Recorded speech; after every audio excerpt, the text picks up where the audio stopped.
Bismillahirrahmanirrahim. Assalamualaikum warahmatullahi wabarakatuh. Selamat pagi, salam sejahtera untuk kita semua. Om Swastiastu, Namo Buddhaya, salam kebajikan, rahayu.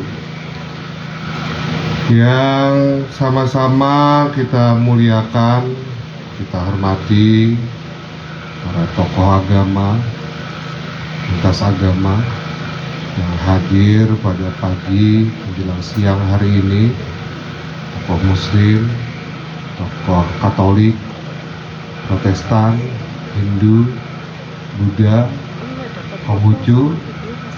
Alhamdulillah lengkap hadir. Yang sama-sama kita hormati senior kita, Ketua FKUB Kota Banjarbaru, Pak Arsono Midun. Dan alhamdulillah beliau ini salah satu saksi sejarah Kota Banjarbaru berdiri begitu. Dan ulun ini seangkatan dengan anak beliau, jadi sudah kayak abah anak gitu. Dan yang ulun hormati para staf ahli, para asisten, kepala dinas, kepala badan, camat, lurah, para ketua RT, ketua RW, LPM, dan Bapak Ibu hadirin hadirat sekalian yang tidak bisa saya sebutkan satu persatu tanpa mengurangi rasa hormat, rasa takzim kami kepada Bapak dan Ibu sekalian, dan hadirin hadirat sekalian yang berbahagia. Puji syukur kehadirat Tuhan Yang Maha Esa atas berkat rahmat, hidayah, dan karunia-Nya, sehingga pada hari ini kita bisa berkumpul di sini pada acara peresmian Taman Pemakaman Umum Lintas Agama Kota Banjarbaru. Jadi alhamdulillah hari ini kita meresmikan pemakaman lintas agama. Dan seperti yang disampaikan tadi, semua fasilitasnya ini digratiskan. Jadi karena gratis, kalau ada yang mau duluan ya silahkan. Daftar. Kali aja ada yang mau membuktikan. Ini bujur-bujur gratis kah atau kada? Ambulannya gratis kah atau kada? Begitu silahkan. Anda mencoba duluan gitu. Dan kita berharap, jadi walaupun hari ini masih banyak fasilitas yang kurang di sini, tetapi insya Allah tahap demi tahap untuk pemenuhan segala fasilitasnya akan kita lengkapi. Hari ini sudah dipasang paving, sudah ada ambulannya, nanti akan dipasang gazebo. Jadi misalnya perlu disemayamkan lagi, perlu disolatkan lagi, insya Allah bisa dilaksanakan di sana. Nanti akses jalannya pun karena Kepala Dinas PUPR, nah insya Allah di akhir tahun akan kita aspalkan sehingga lebih nyaman lagi begitu. Oh, pengerasan terus nanti mungkin di tahun depan kita aspalkan ya Bu. Kami di pemerintah kota tentunya dalam hal pemakaman dan fasilitas lainnya, kita juga sudah melengkapi dengan peraturan daerahnya. Ini arti hadirnya pemerintah di tengah umat beragama se-Kota Banjarbaru. Kita sudah memiliki perda tentang pemakaman, termasuk fasilitas dan lainnya. Jadi agar tidak kekurangan fasilitas dan lain-lain, di sana ada hak dan kewajiban baik dari pemerintah dan masyarakat. Nah ini bisa diatur dengan lebih detail lagi begitu. Jadi ini sudah diperdakan.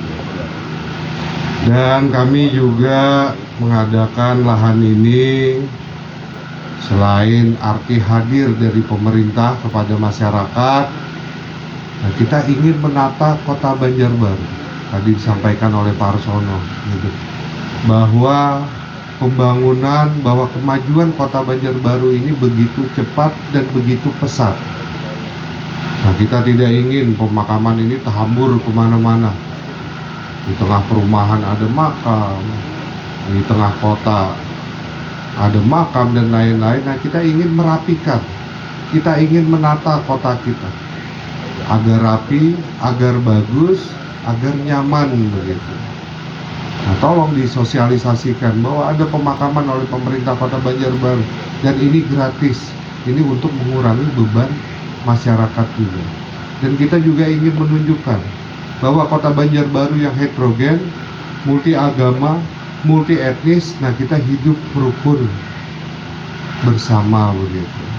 Karena kerukunan, karena persatuan, ini adalah salah satu modal untuk kita bisa bersama-sama membangun Kota Banjarbaru yang kita cintai.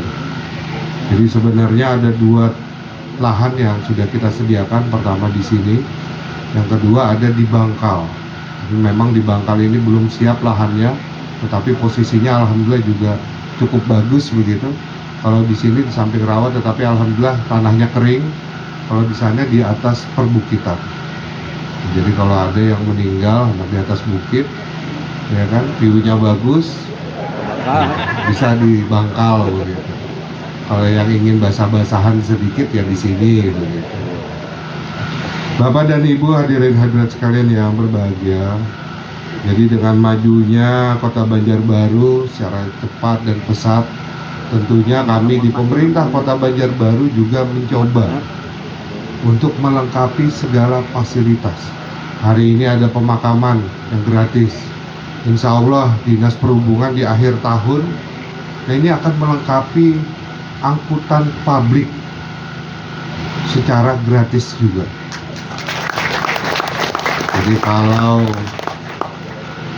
hari ini sudah ada bis Tayo di Jalan Ayani, di akhir tahun nanti ada berapa trayek Pak Kadis? Ada 6 trayek, jadi akan masuk ke dalam-dalam mobil angkutan umum. Ini mobilnya jenis apa Pak Kadis? Grand Max, pintunya sudah otomatis ya, dilengkapi CCTV untuk keamanan, dan insya Allah juga full AC begitu. Nah ini untuk meningkatkan pelayanan kepada masyarakat. Insya Allah diawali di bulan Oktober, rencana kita di bulan Oktober akan sudah mulai berjalan angkutan publik untuk Kota Banjarbaru. Nah, mudah-mudahan ini juga bisa mengatasi permasalahan yang ada di Kota Banjarbaru. Hari ini kita dihadapkan bahwa Banjarbaru beban angkutan jalannya ini lumayan padat. Kalau weekend macet, sore macet. Nah mudah-mudahan dengan adanya angkutan publik ini, apalagi digratiskan, nah ini bisa mengurangi beban-beban tersebut. Dan ini perlu kerjasama dari kita semua untuk bersama-sama kita menggunakan fasilitas ini untuk mengurangi masalah-masalah yang ada di Kota Banjarbaru. Dan perlu kami laporkan juga, dan kami juga berterima kasih juga begitu kepada seluruh elemen masyarakat yang ada di Kota Banjarbaru, bahwa program-program, bahwa kegiatan-kegiatan yang dilaksanakan oleh pemerintah Kota Banjarbaru ini berjalan dengan baik.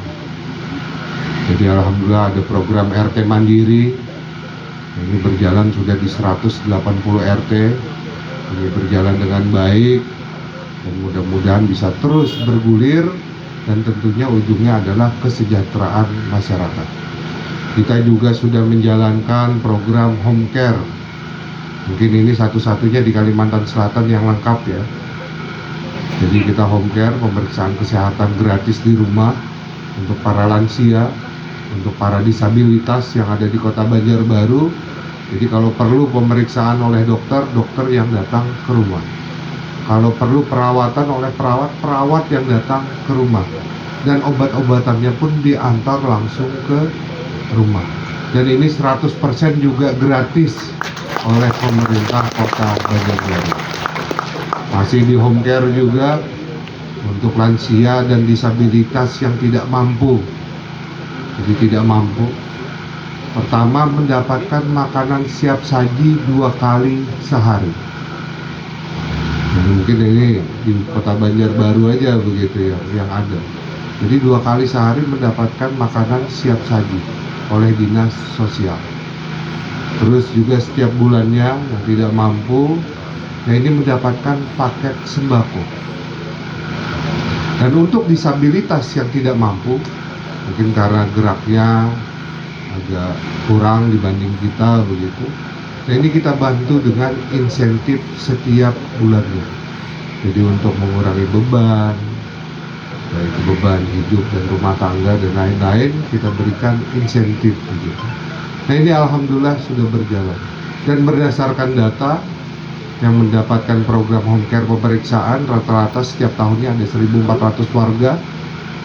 Dan untuk makanan siap saji ada sekitar 240 warga, termasuk juga paket sembako dan insentifnya begitu.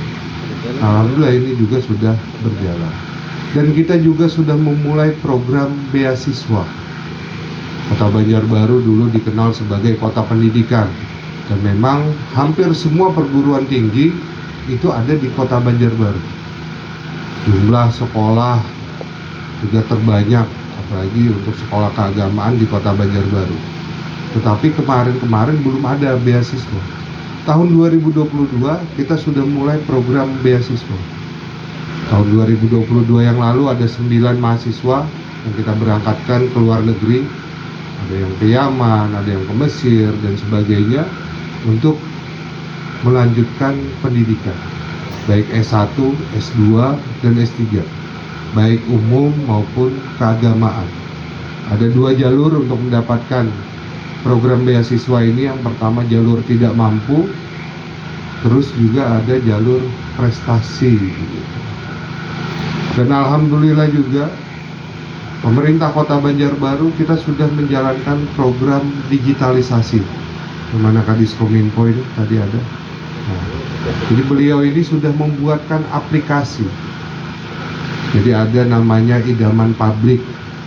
Jadi kalau Bapak Ibu ingin mengurus dokumen pribadi, dokumen kependudukan, jadi tidak perlu lagi datang ke Mall Pelayanan Publik, Dukcapil, ke lurah, ke camat, tidak perlu.